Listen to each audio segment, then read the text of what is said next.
Assalomu alaykum. Bugun yolg'onlar va manipulyatsiyani Westerosdagi otasi Peter Baelish haqida gaplashamiz. Boshladik.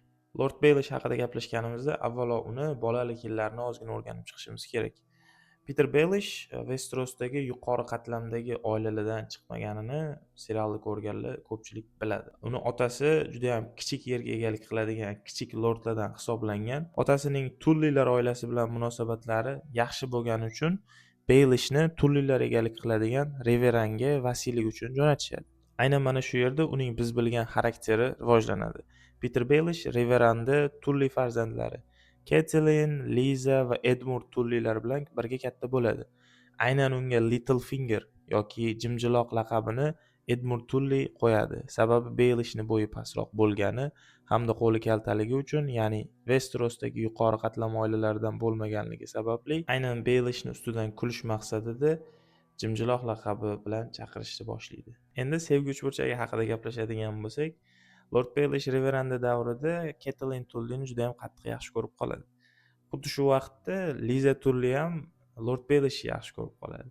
Lekin Lord Baelish Catelynni yaxshi ko'rsa ham, Catelyn Lord Baelishga faqat uka sifatida qaragan. Catelyn Brandon Starkka unashtirilganida 15 yoshli Baelish Brandonni duelga chaqiradi.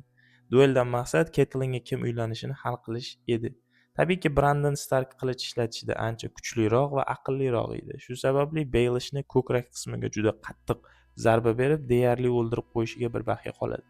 Catelyn Brandondan shafqat so'rab, uni to'xtatadi. Baelish uchun bunaqa kamsitilgandan o'lim afzalroq edi.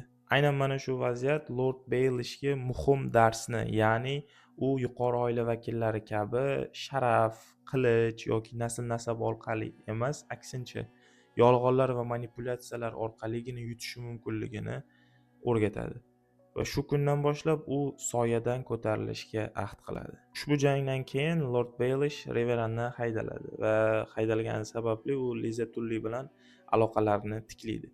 Liza Tulli eri va qirolning o'ng qo'li Jon Arrynni Baelish masalasida ishontiradi va Peter Baelishga Gulton portida kichik rol topshiriladi. Lekin Baelish hisob-kitob masalasida juda aqlli edi va portning foydasini 10 karragacha oshirib yuboradi. Bu natija tabiiyki Jon Arrynga yetib borganida u Lord Baelishni qirollikka olib keladi va g'aznachi sifatida tayinlaydi. Shu bilan Lord Baelish kichik kengash a'zosiga aylanadi. Qo'shimchasiga u qirollikni boy ko'rsatishda ustasi farang edi. U juda ham katta miqdordagi qarzlarni Temir bankdan, Lannisterlardan olardi. Lekin shu bilan birga qirollikka qachon oltin zarur bo'lsa, yetkazardi. U Lannisterlardan olib Temir bankka, Temir bankdan olib qirollikka yetkazishda usta edi. Bu sxemani shu darajada mukammal ishlab chiqqandiki, uning qoralama daftarini Tyrion Lannister g'aznachi etib tayinlanib ko'rganida ham tushuna olmaydi. Sababi u g'aznachilik vazifasini o'zidan boshqa odam qila olmasligini ta'minlagandi. Va agar Jimjiloq bo'shatiladigan yoki o'ldiriladigan bo'lsa, u ishlab chiqqan sxema bo'yicha qaysidir tomon juda katta zarar ko'rardi va boshqa tomonni ham o'zi bilan tortib ketardi. Va mana shu sxema orqaligina Lord Baelish o'zini hayotini sug'urtalagan. Endi Peter Baelish qanaqa qilib taxtlar o'yinini rassomiga aylangani haqida ozgina gaplashsak. Serialda ilk qismlarini ko'rarkanmiz, Jon Arryn o'lganligi sababli qirol shimolga kelib Ned Starkdan o'ng qo'llik vazifasiga yordam berishini so'raydi va taklif qiladi. Gap shundaki, Jon Arrynning o'limida Peter Baelishning qo'li mavjud edi. Ya'ni u Liza Tullini manipulyatsiya qilgan holda erini zaharlashga ishontiradi va opasi Catelyn Starkga xat jo'natishni so'raydi. Xatda aynan Jon Arrynni Lannisterlar o'ldirgani haqida iddao qilinardi. Va oradan ma'lum vaqt o'tib Bran Stark qoyadan tushib ketganidan keyingi suiqasdda Valerian po'latini aralashgani va Tyrion Lannisterda gumonlanuvchi qilinishi va qo'lga olinishi ham Lord Baelishning rejasi bo'ladi. Bu orqali u Westerosdagi eng katta oilalardan hisoblangan Starklar va Lannisterlarni bir-biriga qarshi qilib qo'yadi.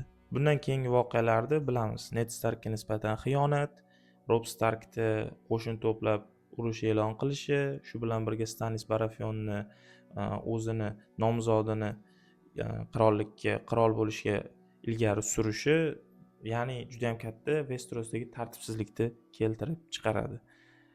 Shundan ham bilsak bo'ladiki, Lord Baelish tartibsizlikni yaxshi ko'rgan. U tartibsizlikka ko'tarilish imkoniyati sifatida qaragan Tartibsizlik bu chuqur emas. va doim ko'rinmas odam bo'lishni eplagan. Jon Arryn o'lganida buni Liza turli qilgandi. Starklar bilan Lannisterlar urushishini sababi Catelyn Tyrionni qamoqqa olgani bo'lgan. Joffrey o'lganida esa hamma buni Sansa va Tyriondan ko'rgan. Lekin hammasini orqasida Peter Baelish bor edi. Aynan mana shu tartibsizliklar orqali Jimjiloq laqabidan u deyarli 6000 yildan beri ishg'ol qilinmagan Vale lordiga aylanadi. Buni u Liza Tulliga uylanish orqali amalga oshiradi. Baelish rolini shu darajada yaxshi o'ynaydiki, unga hamma ishonadi. Boshqalar oldida u nimjon va qo'lidan hisob-kitobdan boshqa narsa kelmaydigan personaj bo'lsa, uni asl yuzi bu manipulyatsiya edi. Shuning uchun ham o'z ramzini Mockingbird, ya'ni taqlidchi qush etib tanlaydi. Xuddiki boshqalar ko'z o'ngida u katta oilalarga havas qiladigan, lekin aslida tartibsizlikning rejissyori hamda undan foydalanib ko'tarilayotgan yolg'on ustasi edi. Lekin tabiiyki hammani kuchsiz nuqtasi bo'lgandek, Lord Baelishni kuchsiz nuqtasi uning avval Catelynga, keyinchalik esa Sansaga bo'lgan sevgisi edi.